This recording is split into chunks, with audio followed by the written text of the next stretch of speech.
Hi guys, I'm here to remind you about the Fresh Health Award. The annual award, which is presented at our convention and trade show, is given to a company that's encouraging the consumption of fruits and vegetables by either using the Half Your Plate program or the Freggie Children's Program. To nominate a company, simply email me at skarkash@cpma.ca.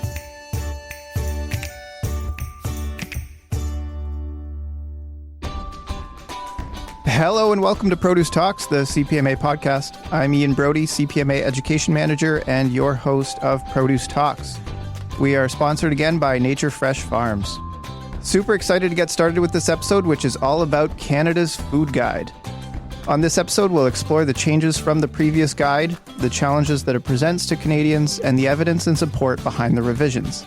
I have two excellent guests joining me today. First was Chef Michael Smith, and later we'll have registered dietitian Carol Harrison on the show. Here we go. The new food guide. Such an interesting topic because it's been released in a culture and social climate of nutrition and diet that can be so polarized, especially online where new diets are introduced and opinions on nutrition are swayed and debated. So naturally, the food guide was going to be met with some criticism when it was released earlier this year. Overall, however, the new guide has been widely considered a fresh and necessary upgrade from the previous guide released 12 years ago in 2007. The former guide focused heavily on the 4 categorical food groups and serving portions. This became widely considered by health professionals and nutrition experts as confusing, far too prescriptive, and in some cases even unhealthy for Canadian consumers. One size doesn't fit all, and I think that's especially where the new guide gets it right. The new Canada's Food Guide is just that, a guide that recommends plenty of fruits and vegetables, whole grain foods, and protein foods. You no longer need to carry a measuring cup and teaspoons with you everywhere you go to follow it. Other recommendations from the food guide: water over sugary drinks, reading food labels, being critical of food marketing, preparing meals at home, and eating together. What is really important to note is that the food guide was developed through evidence-based policymaking. During the policy development of the new Canada's Food Guide, Health Canada did not meet with industry lobby groups and established a transparent process of disclosing communications with interested stakeholders, including the public. The guide was developed with the support of evidence reviews and advice from health professionals, looking at the scientific research on food, diet, and nutrition, and placing that in a Canadian context. And in the last 12 years, new research has come to light, especially when it comes to the benefits of plant-based proteins, variety, and healthy eating habits. We'll talk about some of that science that supports the new guide later on in the show with registered dietitian Carol Harrison.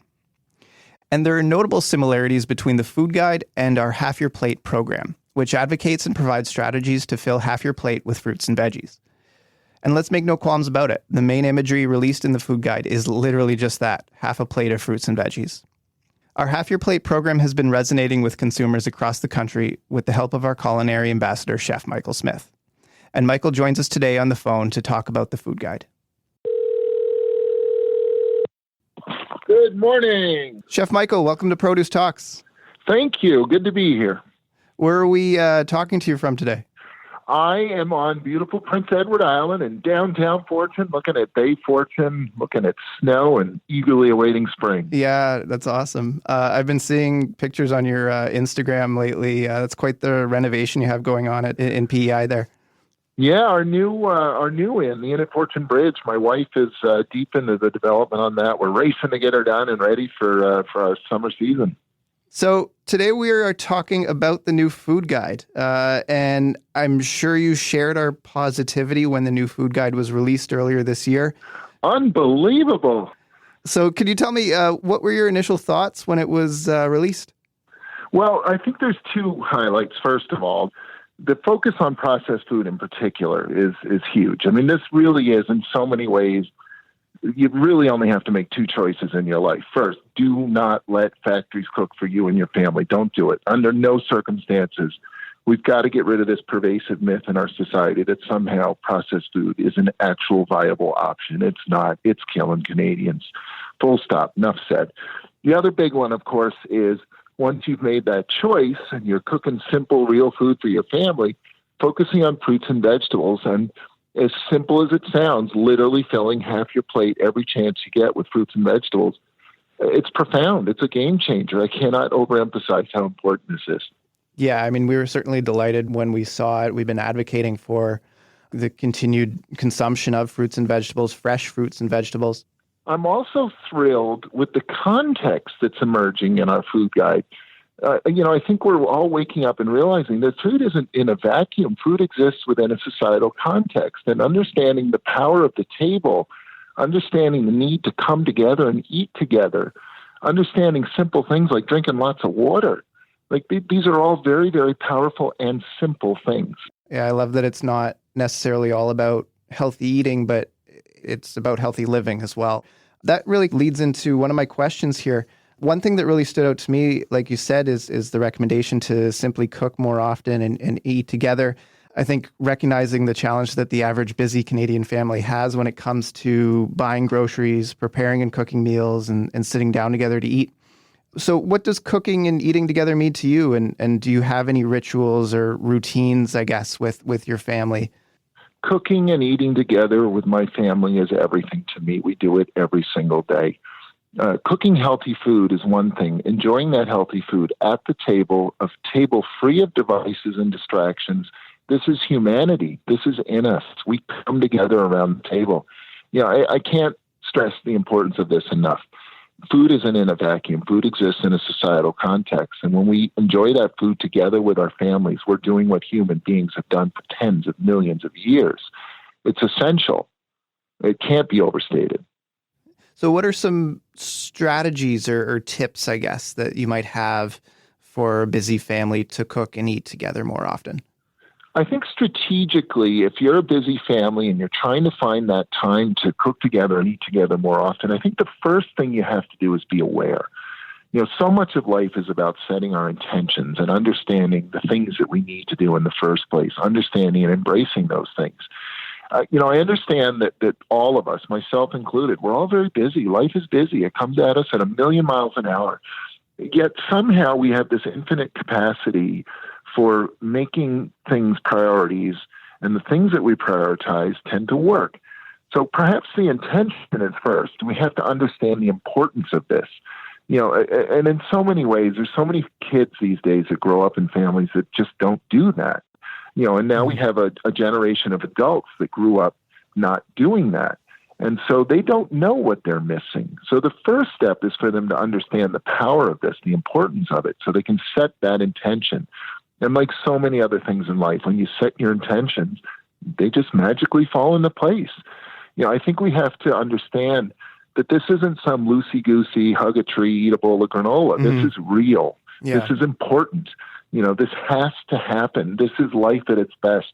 When kids don't come together around the table and they grow up absent those human connections with their family, we're doing them a tremendous disservice. Yeah, my wife and I try to sit down together every night as well. And I think that was something that was really passed down from our parents, making the time to eat together and also instilling that sense of fun and creativity, I guess, in cooking. Yes. And I understand. I mean, I've built my career on this. I understand the realities of food out there. I understand what it's like. And I understand that as human beings, so many of us, this is what we do. We confuse the unknown with difficult.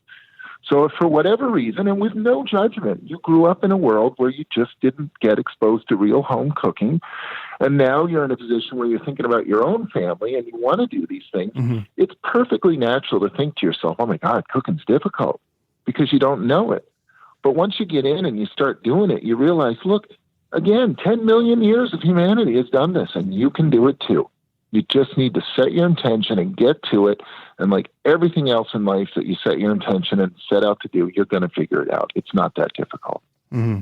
The recommendation of cooking more, I think that also presents a challenge to people that might just be starting out in the kitchen. And also the suggestion of staying away from some of those highly processed foods.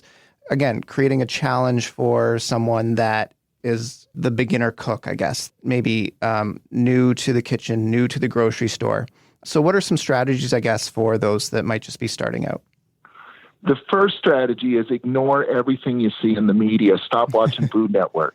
The bottom line is we have a food-oriented media that convinces us day after day after day that food is difficult, that food belongs on a pedestal, that there's this thing called perfection, that people travel the world looking for the perfect tool, the perfect ingredient, the perfect this, that, or the other thing, and frankly, it's all perfect hooey.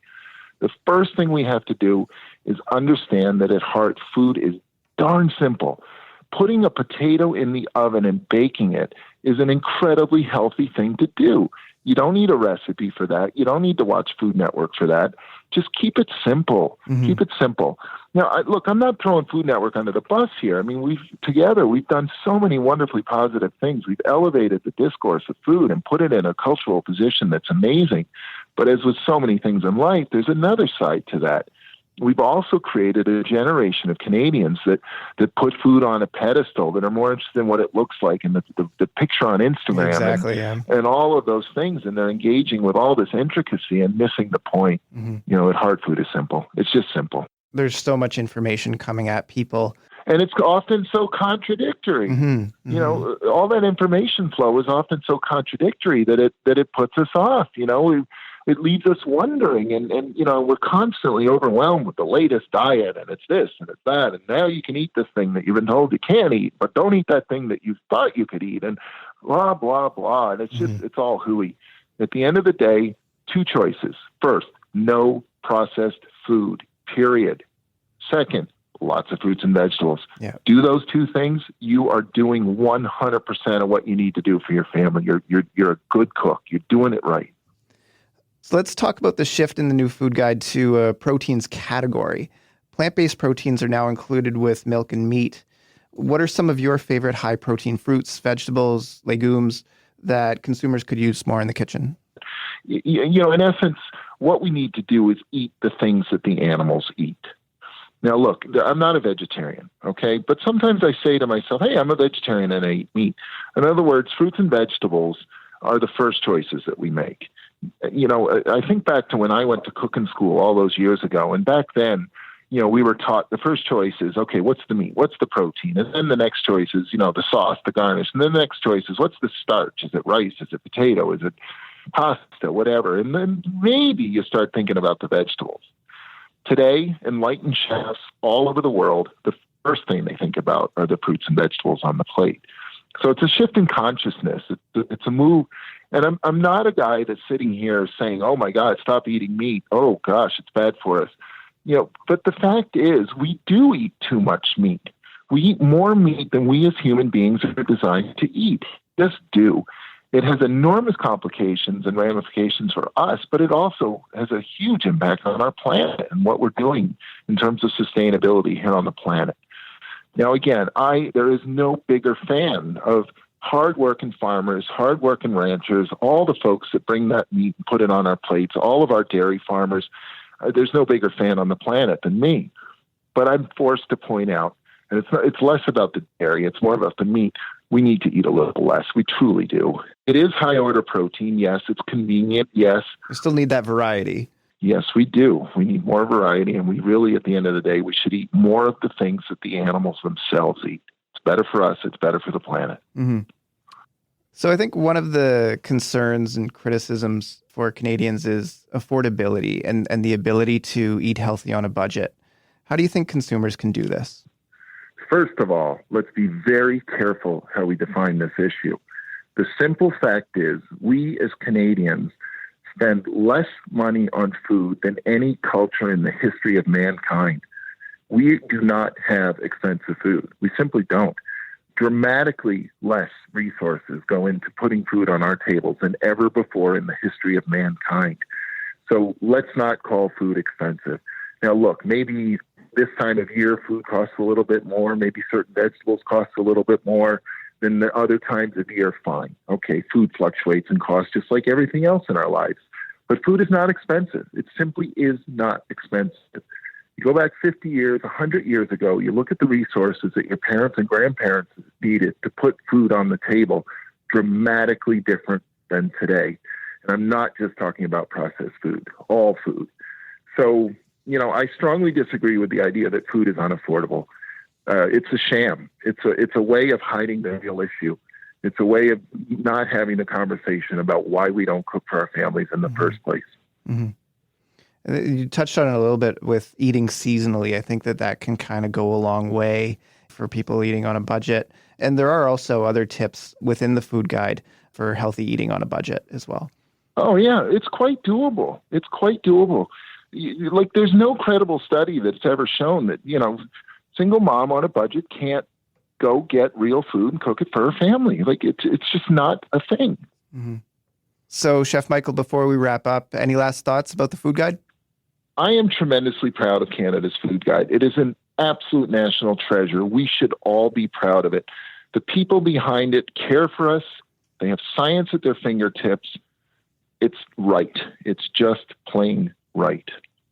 Well, Chef Michael, it is great to work with you through our Half Your Plate program. Thank you so much for your thoughts and suggestions. My pleasure. Thanks for being on the team. I'm now starving. Me too. I'm going to go get an apple. Thanks. Cheers. And now a quick word from our sponsor, Nature Fresh Farms. Hi, it's Chef Zach here from Nature Fresh Farms. Spring is here, and as you get ready for warmer weather, it's time to get a jump start on healthy eating habits. The new Canada Food Guide suggests eating a variety of foods with plenty of fruits and vegetables, and replacing sugary drinks with water to keep yourself hydrated. Be creative and incorporate new vegetables with old family recipes, like adding red peppers to a classic mac and cheese dish, getting that daily dose of nutrients. For more creative meal recipes, visit our website at naturefresh.ca/recipes. Quick heads up before we continue that May is Learning Month at CPMA. We'll be offering members with one free access to our online learning courses, Produce Basics and Produce Essentials. For more information, check out elearning.cpma.ca or contact me at ibrody@cpma.ca. We continue our talk on the new Canada Food Guide with a conversation with registered dietitian Carol Harrison. Hi there, Ian. Hi, Carol. How are you? I'm great, thanks. How you doing? Good. I'm just going to grab water really quick. I'm doing the same thing. I'm looking for a clean glass. Okay. What's funny is that's in the food guide too, is drinking more water. Yep. It's kind of fitting. So the new food guide, I imagine the dietitian community was waiting with just as much anticipation as we were for its release. Oh, you betcha. Like other people have long known that the food guide was ready for an overhaul and quite anxious to see what direction the new food guide would take. Yeah, the last one came out in 2007, and over the years, I touched on it a little bit earlier. As new research came out, criticisms came along with it, it being far too prescriptive and confusing in many ways. Yes, that's right. I remember being in a focus group with Health Canada and said, I'm a dietitian. I've got 3 kids. And I said, if anyone's going to count their servings throughout the day, it's going to be a registered dietitian. I could tell you, I've never done it once. So, it was highly prescriptive, not very practical in that kind of way. And certainly, I think they got it right with this new Eat Well plate. Mm-hmm. So what were some of the big highlights for you as a dietitian with the new food guide? Yeah, well, I like that it has sort of this dual focus. So it's not just what to eat, but how to eat. So the what to eat part, now we've mentioned, we've dropped the serving sizes. We've got this Eat Well plate, of course, featuring half your plate vegetables and fruits, which is wonderful. Great, simple message that I've been championing for years. And then the quarter quality proteins and a variety of protein choices. And then 1/4 of the plate, whole grains. I like that there's a strong emphasis on limiting the ultra-processed foods, which I see as the main downfall of the Canadian diet. And then the other element, which is, like I said, this how to eat part. So cook and eat together. So practice mindful eating. Eat when you're hungry. Don't be distracted. Don't try to eat while you're working or in the car, and just sit down and enjoy and savor the taste and the flavors. And a third element, which is really enjoy your food. Try new flavors, try new cooking technique, learn about the people who produce your food and where it comes from. Create a positive eating environment. That might be playing music, or it might be, not getting on your kids' back because they're not eating all the foods you think they should be eating, but trusting that over time, if they see you eat a good, healthy diet, they will too. So not getting into fights and with your kids over food. A more holistic approach, which is, again, something dietitians have always championed, but now it's it's really embodied in the food guide in a more concrete way. Yeah, really about having those Yeah. healthy social habits, healthy living habits that go really hand in hand with healthy eating, I think, which is fantastic. So very refreshing. Yeah, certainly. Yeah. One thing we highlighted at the start of the show is that the guide was developed through evidence-based policy making, looking at the nutrition research and working with health professionals, not necessarily with lobby groups. And in a lot of areas, the research and recommendations were reaffirmed, sodium and the risk of high blood pressure, trans fat, and the risk of cardiovascular disease. But I'd like to get your take on some of the science behind some of the new evidence and the new recommendations in the food guide. First, so there's a lot of talk in the evidence of the importance of healthy dietary patterns. What does a healthy dietary pattern mean to you, and why is it so important for Canadian consumers? Well, healthy dietary patterns means referring to the foods that we eat day in and day out, and not micromanaging our food. So not, obsessing over maybe an ice cream cone that you have on a weekend when over your overall diet, what you eat day in and day out, has really been fantastic.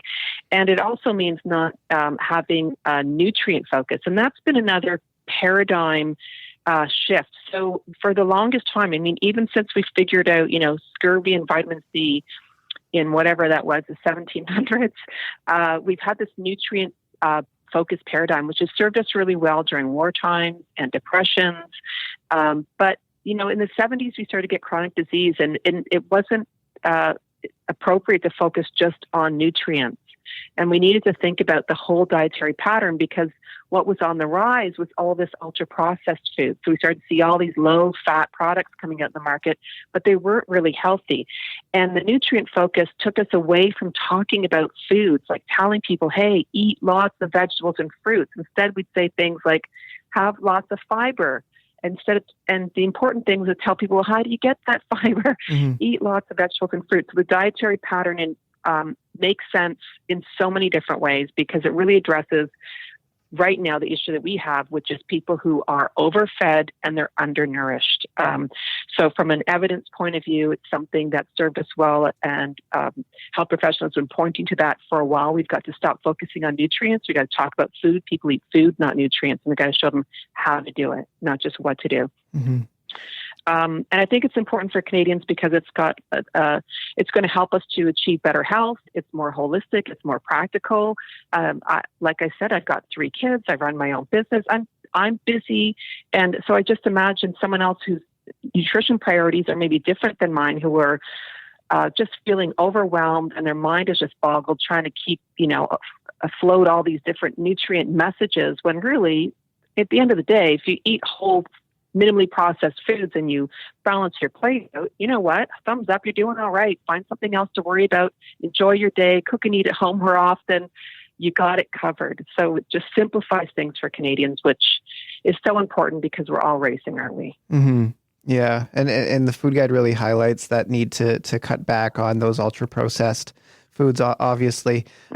Strong message. Yeah, certainly. But it does create that challenge for, the busy Canadian or maybe somebody that's just starting out in the kitchen that should be eating more fresh fruits and vegetables, and probably knows that they should be eating more fresh fruits and vegetables. Yes, but the pressures of life take over, and they, even though they've got good intentions, we've got research to support this. Even though they've got good intentions, the pressures of life take over, and it's like, oh, it didn't happen tonight. Oh, there goes another week. Oh my goodness, my kids are, heading off to university, and they still aren't eating enough vegetables and fruits. Yeah. So, what are some strategies you would have then for that busy family? Right. Well, one thing, I've got strategies for busy families, but I'd like to even take it up a level higher even and say we really have to think about healthy food environments. So there's obviously efforts people can make on an individual level, but then there's big efforts that can be made on a broader, bigger, in a Canadian context. So things like, why don't we bring back a food class? And we could call it culinary arts. We don't have to call it home ec. We can, jazz it up a little bit and teach kids in school, make that a mandatory course. I mean, if phys ed is a mandatory course, why is food skills not a mandatory course? Or, we eat 3 times a day.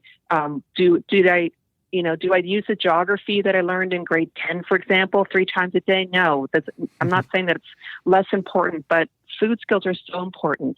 And so having one mandatory, say, high school credit where kids have to learn about how to get ready for life and feed themselves.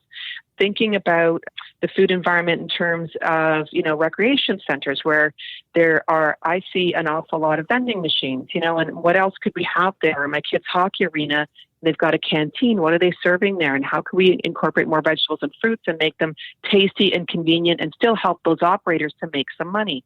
How can there be more convenient choices that are healthy at the grocery store and prominently showcased and not kind of buried or hidden in a corner so that people can see those healthy, convenient, chopped up, ready to go vegetables and fruits. And you just have to add, your protein and you can make a quick and easy stir fry. Maybe there's a recipe included. So I'd like to see some bigger changes.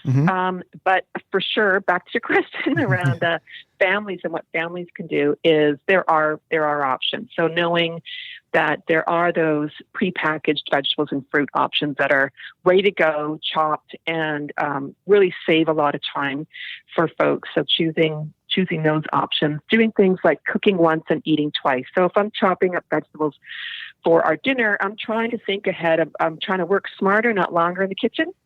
So you want to think ahead and say, right, so obviously I got to make a bunch of lunches for tomorrow. So how can these veggies that are going into the dinner be worked into lunches for tomorrow? Chopping up some carrots to go in a stir fry. I'm going to, do a bunch more carrots, and those are going to go in for lunches with some hummus, or maybe they're going to get grated and go into a wrap or something like that.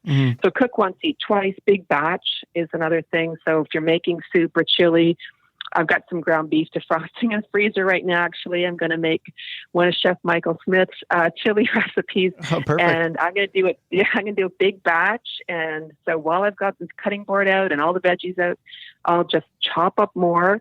And then they're all going in the freezer in little containers. The kids come home from a practice or, evening class at school or something, and they miss their dinner. They can just heat that up. And I know they're not thinking about, I better pick up something on my way home to eat because I know mom's going to have something good in the kitchen for me. Yeah. And restaurants can do stuff too. I've spoken at the Canadian Restaurant Association conference on healthier menus for kids and just trying to get them to think about, putting more vegetables and fruits on the plates and not assuming that they always have to kind of quote unquote kind of dumb down foods for kids.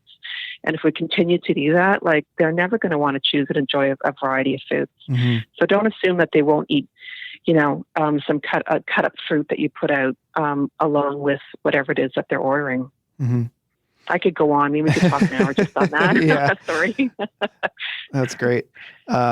No, going back to the point about, I guess, big batches, I find that when my wife and I are doing meal prep, usually on a Sunday, those meals usually end up being quite balanced as well. Yes. If it's a soup or if it's a stir fry or whatever, then you're getting a good balance of protein and grain and obviously fruits and vegetables.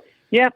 Planning goes a long way. Unfortunately, Canadians don't really like to plan. I think the number is around 80% of us decide at the end of the day, what are we going to have for dinner? And so I think that's a reality that the folks in the vegetable and fruit industry need to recognize too. There are certain people like yourself who will dedicate that time on the weekend, and other people who are saying, you know what, I need some downtime. I need to chill. I can't be go all week. And then the weekend comes and now I'm cooking meals so that I can get through my week. But, maybe, and I probably would be like you. I would find an afternoon in the kitchen really relaxing, actually. Yeah, and, that's cooking true too. and play some tunes and actually look at it as part of an enjoyable part of your day. But I think the fact that most Canadians decide towards the end of the day what they're going to have for dinner is something that we have to think about and help them to capitalize on. So whether it's I don't know. Sometimes I've wondered if it's like paying for ad space on a radio, 4 o'clock or 5 o'clock, people are driving home and you're just like firing out meal ideas for people. knowing that people are doing more grocery shopping trips now than they used to in the past. So less often are they doing this one big shopping. They might doing more frequent shopping. And so capitalizing on that with healthier choices in that kind of deli section. So not only have a rotisserie chicken that you can pick up, but like, what else could I pick up? Like, why can't I pick up a beautiful, soup that's got lots of veggies and beans in it, maybe in a container, or some really, the salads. I think we're doing a really good job of the salads. So it's just reminding people, getting them in front of them when they're at the grocery store so that they're prominent and they're almost cute to say, take this home for dinner tonight. Like, I think sometimes we're so busy, it's almost like you need someone to make that obvious connection for you. Like, oh yeah, why don't I pick that up for dinner tonight? Yeah. That's a great idea. Yeah. So a few ideas there anyway. Great. Yeah. There's no shortage of directions and strategies. Yeah. It'd be good to test them too. I'm really curious. I don't know how much, maybe some of this research is done and it's, and rightly so, people keep it to them. People keep it to themselves because it's inside market intelligence, right? But I would love to see some research to show if you move these choices different places in the grocery store, like get rid of the candy bars, maybe by the checkout, and instead have like a refrigerated container, and it's got like trays of veggies and fruits that are convenient, and just those last minute choices people might think of to say, yeah, you know what, I'd love to have a tray of veggies and dip tonight for dinner, but we're heading out to soccer. I've only got half an hour to get the kids in, washed, fed, and out the door again. I'm going to grab that. Yeah. So. And so, interesting times ahead, lots of opportunities. certainly. And it's such a challenging time right now too, because the culture and the social climate of diet and nutrition is so polarized, especially online where, you see some extreme diets and, nutrition views that can gain traction. So I think like you said, services, government need to be really explicit in creating those strategies and opportunities for consumers to learn about, what is a healthy dietary pattern, what is good nutrition. Right. Yeah. Getting the evidence out there, making it practical, being, in front of people on social media, or like we said, in the retail setting, so that people hear these messages and get these tips and ideas. I mean, most of us know like what we're supposed to do. Very often it's the how to do it that's really tricky. The one thing that's great for folks in your industry is, regardless of all these different dietary trends, everyone agrees that vegetables are king. We should be eating lots of vegetables. Yeah.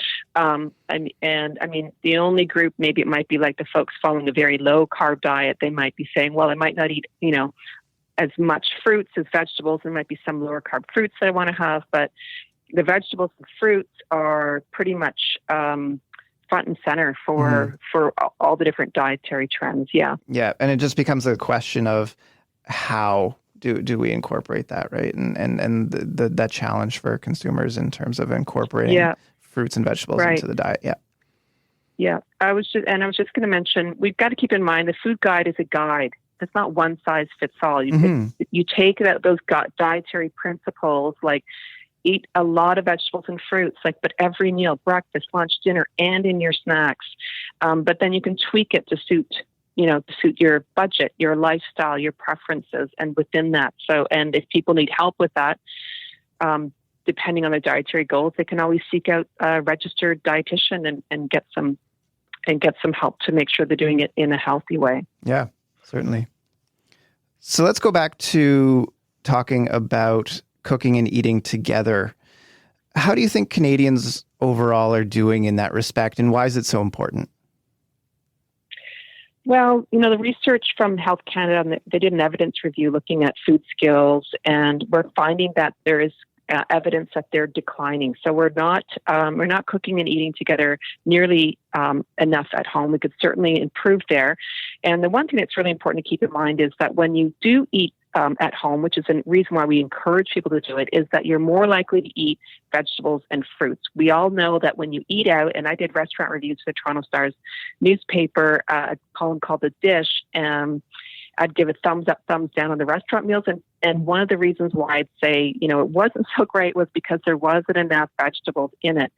So you'll eat more vegetables and fruits when you're eating as a family, eating at home. And the other thing to keep in mind too is that cost can be an issue for people when they're trying to think about increasing their vegetables and fruits. And I mean, I personally think that it's a cost that's well worth spent, and that we spend way too much money on ultra-processed foods. Yeah, I agree. 50% of our calories come from ultra-processed foods. So why don't we swap a bag of chips for, a few apples and pears, that kind of thing. But if you're eating out less often and you're cooking and eating at home, you're going to have more money to buy those vegetables and fruits that we know are really healthy and good for us. And you're role modeling as well for your kids.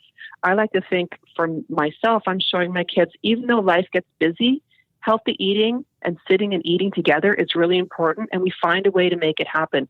Even if that means we're going to fry up some veggies, and make some veggie omelets and have a little bit of fruit and a glass of milk and some toast on the side before we race out the door in 20 minutes for, whatever it is we have to get to. Mm-hmm.